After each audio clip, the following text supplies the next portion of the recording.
Alright,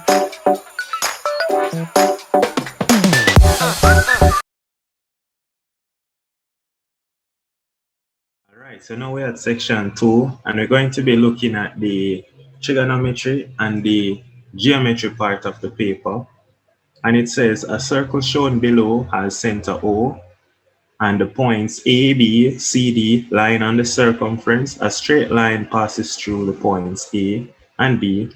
And it says angle CBD is 49 and angle OAB is 37. Every information that they gave you is on the diagram. It says write down the mathematical names of the straight lines BC and OA. This is the line BC right here that they given us. This is BC, put it in red. And BC is just a chord. A chord is any point, any 2 points that you join them together on the circle, that's a chord. And so that's easy, that's a prep school maths, that's a chord. All right, nice. Now it asks us for OA. OA is from a point on the circumference, which is point A, and O is the center of the circle. So this is what? Any point on the circle to the center is the radius. So that is OA. OA is the radius. Yeah, man, this is the radius. Nice. So we can just put that down there. This is the radius.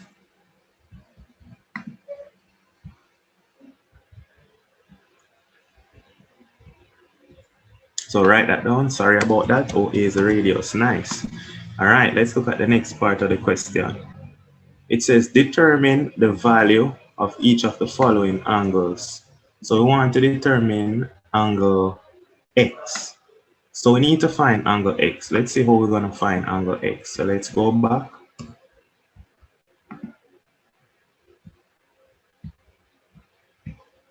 So we want to find this angle right here. Well, we can easily find angle X. Yeah, man, we can easily find angle X. How do I know that? We can easily find angle X because OA is a radius. All right. And then now this right here, OB is also a radius. And so since OB and OA are both radius of this, they're both radii, not radiuses, my apologies. So both of them are radii. Then if this angle is 37, then this angle is also 37. How do I know that this is 37? Because now it forms an isosceles triangle. All right, because this side is equal in length to this side. Yeah, man. So now we can find angle X plus angle in a triangle sum to 180. So go tell them around here now. So we can tell them angle X is equal to 180 minus 2 times, what was that again, 37? Yeah, 2 times 37, which works out to be, put it in the calculator, 180 minus 2 times 37, that works out to be 106. So we can tell them that it is 106 degrees. Now it said give reason. The reason is we can tell them that OAB forms a isosceles triangle since OA and OB are both radii of the circle.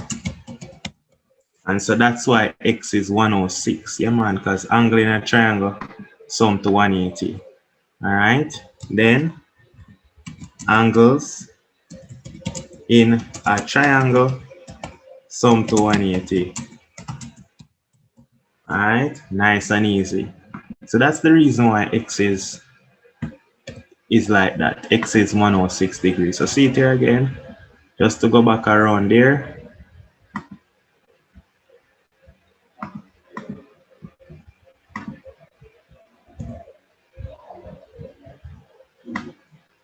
All right, now look at this now. It says now, the next thing it says now is find angle Y.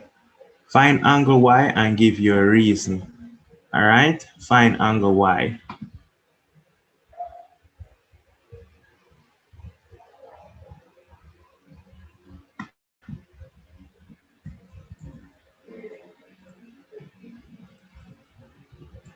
All right, so it says find angle Y. So the next thing we need to do is find this angle right here. So to find that angle right here, let's see how we're gonna decipher that now. Now, as we can clearly see, let's see, we have this right here. This angle is 49.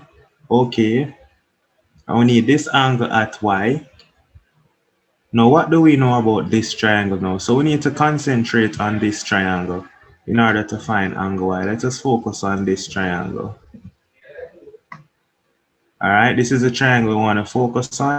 All right, so now this is the angle we want to find right here. But this angle Y right here, look at this now. If you look at this now, this BD forms a diameter. If this forms a diameter, angle subtended by the diameter is 90. So the angle at C is 90 degrees. This is 90. Since this is 90, angles in a triangle sum to 180. So the question done.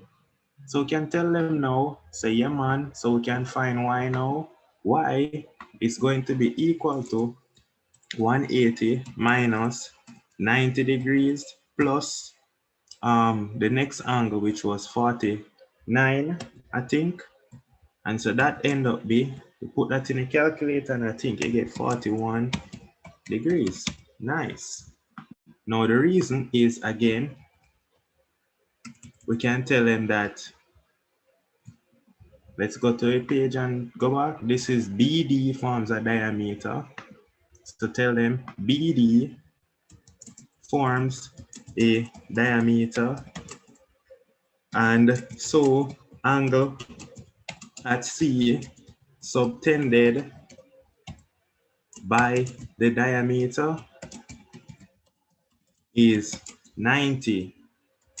Hence, angle Y plus 90 plus the other angle, which was 49, equal to 180, since angles in a triangle sum to 180.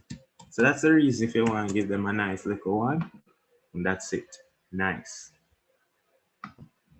All right, now this question here, it says, the diagram below, not drawn to scale, shows the route of a ship cruising from Palm City to Cuton and then to Riverton. The bearing of Q from P is 133. The bearing of Q from P is 133. And the angle PQR is 56. Find out what is W. Now, one thing we know is that this, if you were to extend this line right here, let me do it like this. You see this north line right here, if you were to extend it like this, I know mine kind of lean, and if you were to extend this north line like this, and then right here, so you look at this line, PQ would be a transversal line. PQ would be a transversal line. And we know by transversal line, you have what is known as Z angles.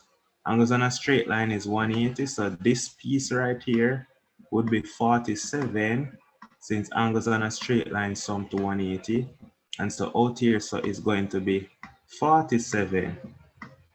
Then angles on a straight line sum to 180, so now we can find W easily.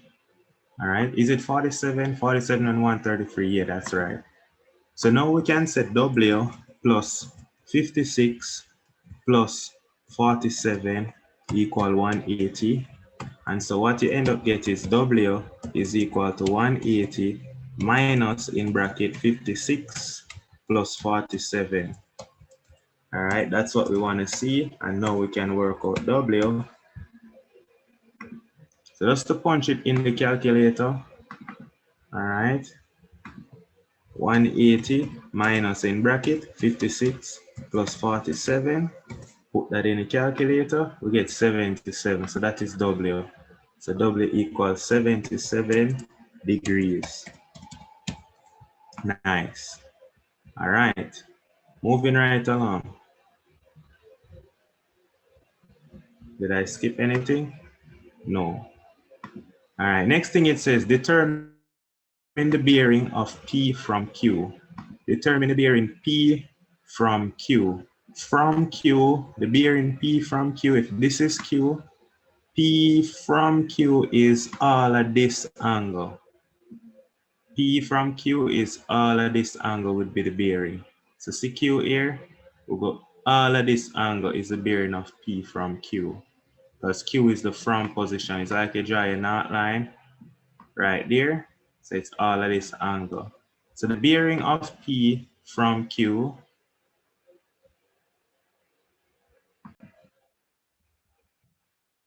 So the bearing of P from Q, as we're saying, is all of this line right here, but not just this. We have to add on this right here, so the 180 come around here, so too. So as we say, is from the north line, and then all of the angle come way around, right?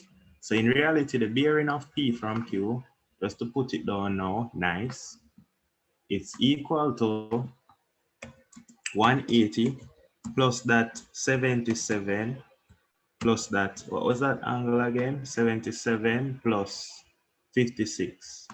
That will give you the bearing plus 56. So you put them in the calculator, or you can add it if you want out of your head. I'm not going to add it out of my head. I'm going to go for my calculator, and so I'm going to put plus 180 plus 56. That's 313 is the bearing. 313 degrees. Good.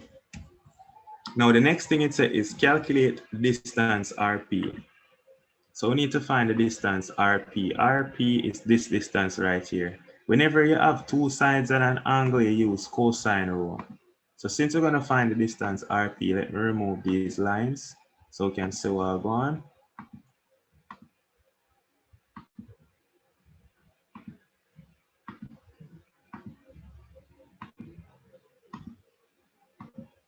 So we're going to find the distance RP. All right, this is RP that we want. This is RP, but we have two sides. This is RP, but we have two sides right here, which is PQ and RQ, and we have the angle in between it. So we can easily use cosine rule. So using cosine rule, we know that RP square is going to be equal to PQ square going to be equal to PQ square plus, going back around there, that's RQ square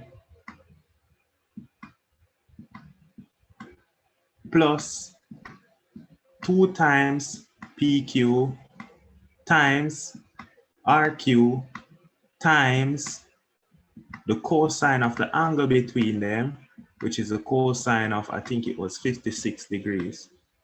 So now we can punch it in now, and so what we're going to get is RP square is equal to PQ square. We'll go ahead around there. PQ square is 210 square. That's a big number to put in the calculator. That's 210 square plus RQ square. Go back right there. RQ square is 290, so it's 290 square plus 2 times 210 times 290 times the cosine of 56 degrees. And that's it. That's RP square. So let's put it in our calculator and see what it is. So that's going to be the square root of 210 square. Well, don't put the square root yet. 210 square plus 290 square. Then we have plus 2 times in bracket. I made a slight mistake. My apologies. It's minus. In the cosine formula, it's minus right here. This should have been a minus. And this should have been a minus. We're using cosine rule, so that's a slight blemish right there. Put the minus. All right, so bear with me. All right, 210 square plus 290 square minus 2 times 210 times 290 times the cosine of 56. Close the bracket.